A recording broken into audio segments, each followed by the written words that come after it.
Welcome to 3 Daily News. The country would rather not pay $100,000, but apparently, that's now the cost of entry. How? You hire America. Amid headlines about tariffs, lawsuits, and fears of mounting economic damage, President Donald Trump made yet another bold move. One critics warn could push billions of dollars in investment away from the United States. Standing at the White House, he unveiled two executive orders. The first introduced the so-called Trump Gold Card, a $1 million shortcut to U.S. citizenship. The second slapped a $100,000 fee on skilled worker visas, known as H-1Bs. What was marketed as a patriotic defense of American jobs is already being read abroad as a signal that Washington is becoming unpredictable, expensive, and harder to trust. The new proclamation requires a $100,000 annual fee for the H-1B visa, the main channel for highly skilled foreign workers. This could be a major blow to big tech firms that depend heavily on foreign engineers and scientists to fill critical roles. For decades, the H-1B has been one of the few tools companies had to attract global talent. Approval rates were already low, hovering around 20%. Adding such a steep fee effectively transforms what was once a gateway to innovation into a costly barrier. Trump frames it as protecting U.S. graduates. But abroad, it looks like Washington is sending mixed signals to the very innovators it claims to need. The headline says protecting American jobs. The reality? In a world of shifting supply chains and nations competing for capital, raising the cost of entry risks making the United States look less like the obvious place to build, hire, and invest. The controversy deepened in early September when Immigration and Customs Enforcement raided a Hyundai and LG energy solution construction site in Georgia. Over 300 South Korean engineers and technicians were detained. None were charged. Images of workers in chains and handcuffs, flown back to Seoul with only government-issued plastic bags, spread rapidly across global news networks. For South Korean families watching their sons and fathers return home in humiliation, the anger was real. For executives preparing to spend billions on clean energy projects in America, the signal was just as powerful. This wasn't the image of a country welcoming partners. It looked like a warning. Rules can shift overnight, and allies can be treated like adversaries. The South Korean president openly warned that such treatment could have a serious impact on future foreign direct investment into the United States. When paired with the H-1B crackdown, the message becomes clear. Entry into the U.S. for both capital and talent is conditional, expensive, and politically unstable. Far from securing American jobs, this strategy risks pushing opportunity elsewhere. North of the border, Canada is already stepping forward, positioning itself as the stable, reliable partner in an uncertain time. While Washington pushes foreign workers and investors away, Canada is quietly building a rival story. Ottawa has rolled out sweeping investment tax credits, including a 30% credit for clean technology equipment and added support for EV battery supply chains and advanced manufacturing hubs. This isn't just about subsidies. Canada is leveraging its natural advantage, abundant clean electricity, and a pipeline of highly educated graduates. That combination makes it easier to lure the kinds of projects that design the future: new factories, advanced labs, and renewable infrastructure. At the same time, Ottawa is tightening its guardrails.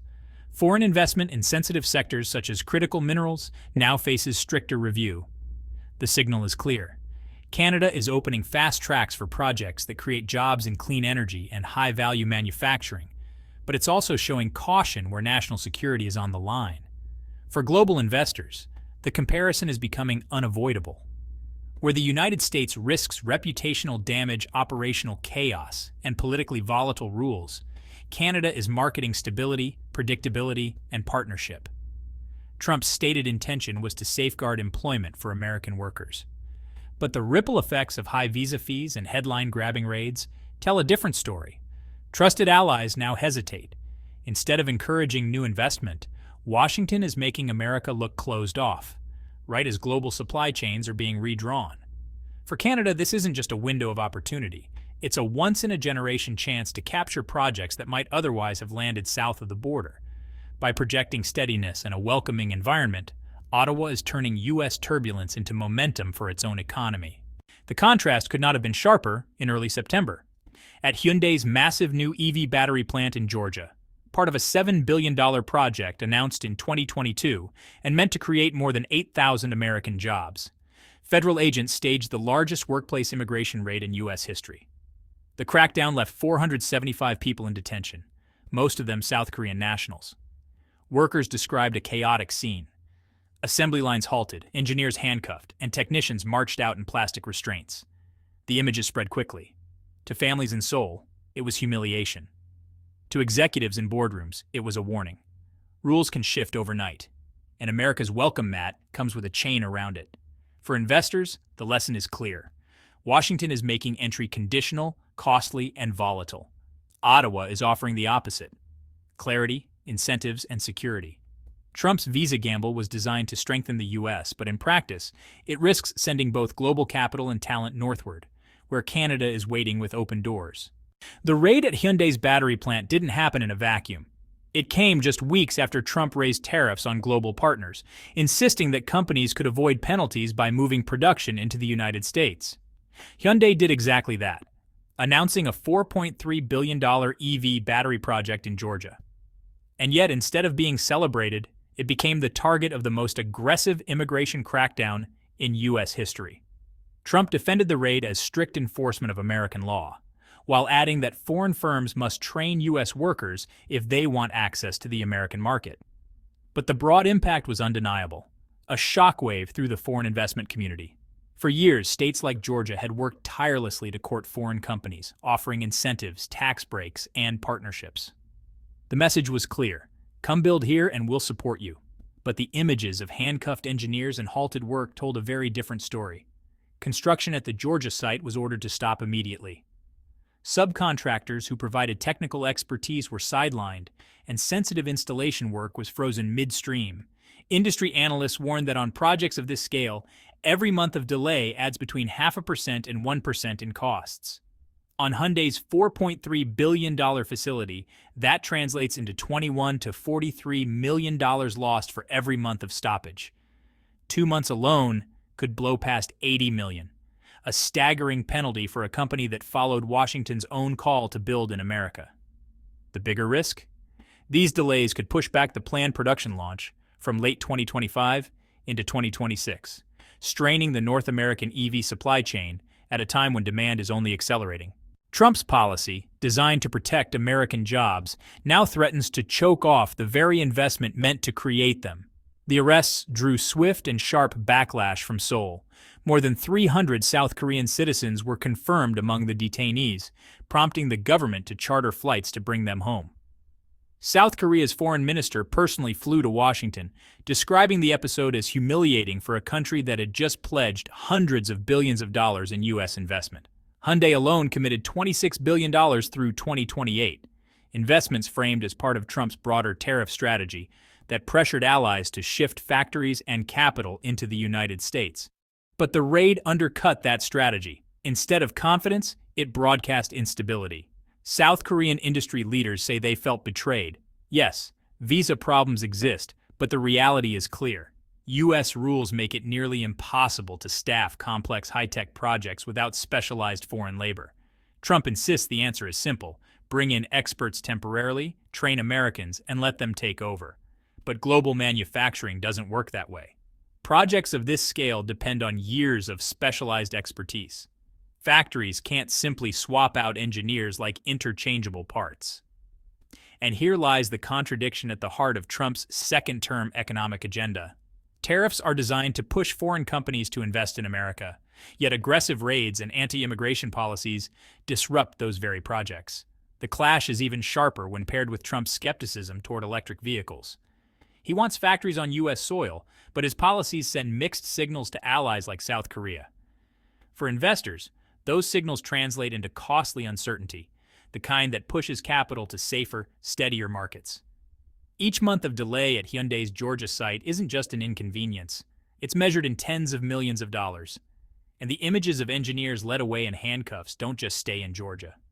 They echo across Seoul, Tokyo, Berlin, and every global boardroom where investment decisions are made.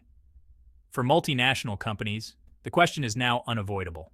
Are Trump's policies creating a secure investment climate, or one defined by risk, contradiction, and uncertainty?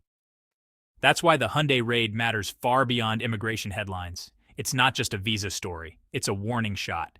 proof that the collision between Trump's tariffs and his enforcement agenda can undermine the very economic strategy he claims to champion. Even critics inside the U.S. are pointing to the cracks. President Trump's trade war is not inspiring a jobs boom. In fact, it seems to be doing the opposite. The biggest loser is going to be the American auto sector, American auto workers, and American consumers. The United States entered 2025 with a bold promise. Tariffs, we were told, would bring jobs roaring back. Factories would hum again, construction sites would sprawl, and blue-collar workers would see opportunity right around the corner. But the reality is harsher. The most recent jobs report tells a sobering story. Industries most exposed to tariffs are now the ones bleeding jobs. In August alone, mining and logging shed 6,000 positions. Construction cut another 7,000. Manufacturing and wholesale trade each lost 12,000. What was pitched as a manufacturing renaissance is instead turning into a period of layoffs, shuttered projects, and stalled hiring. And nowhere is this pain more visible than in the auto sector. Take Stellantis, the parent company of Jeep, Dodge, and Chrysler. It has become the textbook case of how tariffs don't stop at the factory gate. They ripple through supply chains, choke suppliers, and cascade into entire communities. The White House sells tariffs with grand slogans. With today's action, we're finally going to make America great again, greater than ever before. The idea was simple: make imports expensive, and production would come home. But the reality? When steel, aluminum, and copper are hit with rates as high as 50%, building inside the U.S. also becomes more expensive. Companies then face a brutal choice: raise prices, freeze hiring, or cut jobs, and the data is clear. The Federal Reserve Bank of Dallas found that only 4% of manufacturers reported any benefit from tariffs, while 72% said the impact was outright negative. Meanwhile, the New York Federal Reserve reported that as of August, workers who lost their jobs had just a 45% chance of finding new employment, the lowest odds since 2013. Instead of sparking a wave of growth, tariffs are sparking hesitation. Instead of certainty, they've created doubt. And for American workers, the promises of secure jobs are colliding head-on with the reality of pink slips. And that hesitation shows up most clearly in the auto industry, the beating heart of America's manufacturing base. Experts warn that over the next 3 years, tariffs will mean fewer cars sold and fewer jobs created. The big unknown? Just how hard the big three automakers, and Michigan itself, will be hit in the process. Take Stellantis. The company has become a case study in 2025 of how tariffs ripple through every layer of the industry. In the first half of the year alone, Stellantis reported staggering losses, roughly $2.5 to $2.7 billion.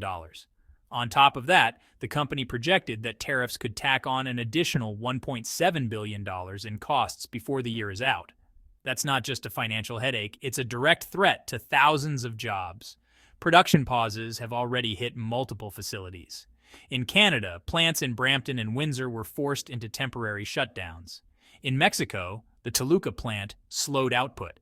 And in the United States, the pain spread quickly through supplier networks. Nearly 900 American workers were furloughed at 5 interconnected sites earlier this year. And it wasn't just the assembly line workers who felt the pinch. Electricians, machinists, and logistics staff all saw their hours cut back as supply chains buckled. Higher costs for steel, aluminum, and copper meant that every single vehicle rolling off the line became more expensive to build. Meanwhile, tariffs on imported parts disrupted the finely tuned just-in-time delivery systems the auto industry has relied on for decades. It was like throwing sand into the gears of a machine designed to run with precision. Even Canada, tied into the same North American auto network, felt the pressure. But Ottawa responded quickly. The federal government rolled out a relief package worth 5 billion Canadian dollars and even delayed its electric vehicle mandate, all in an effort to cushion automakers and preserve jobs. It was a signal that Canada was willing to bend policy to protect workers, while Washington kept pushing forward with tariffs. The White House maintains that the best is still to come. Officials argue that these disruptions are temporary, that time is needed for new plants to open, for supply chains to shift, and for investment to settle in. But patience is wearing thin. Workers who are already facing layoffs aren't reassured by promises of future jobs. They want certainty now. And there's another twist coming. In November, the Supreme Court is set to hear a challenge to the president's sweeping tariff powers. A ruling in that case could rewrite the entire playbook. At the same time, the administration is preparing to enforce a 100% tariff on imported semiconductors, with exemptions for companies that invest heavily inside the United States. The future of American jobs may well hinge on how these policies collide, in the courtroom, in Congress, and on the factory floor. But one thing is clear today. The promised jobs boom has instead given way to weak hiring, rising unemployment, and case studies like Stellantis that reveal just how fragile the system has become. The question is whether this slump is temporary, or if it signals a new normal in America's industrial economy. Trump, of course, insists the strategy is working. They're coming home, they're all coming home, we want them to come home, they have to come home. And if you build in the United States of America, there's no charge. It's a simple message. Pay more if you build abroad, or come home and create jobs on U.S. soil. But as his new tariffs reshaped the industry in 2025, the outcome hasn't matched the promise. Instead of thousands of new jobs landing in Michigan and Ohio, many of them are landing just across the border in Canada. And the best example of this reversal? It comes from one of America's most iconic vehicles, the Ford Super Duty. Ford Motor Company has just announced it will begin assembling its F-Series pickup trucks at its Oakville, Ontario plant starting in 2026. The $2.3 billion investment in Oakville is more than just another auto deal. It's a turning point in the North American auto landscape. For Ford, it means 1,800 new jobs directly at the Oakville Assembly Complex and production capacity for an additional 100,000 units per year. But for the broader industry, it's a signal that the gravitational pull of auto manufacturing is shifting, not south to Michigan or Ohio, but north, across the border to Canada. The story begins quietly in January 2024, months before Donald Trump unveiled his sweeping new tariffs. At that time, Ford announced a $3 billion overhaul of its Oakville plant in Ontario. Originally, the site was meant to become a hub for electric vehicle production. Yet market realities soon forced a pivot. EV sales were cooling, weighed down by high prices, charging infrastructure challenges, and slowing global demand.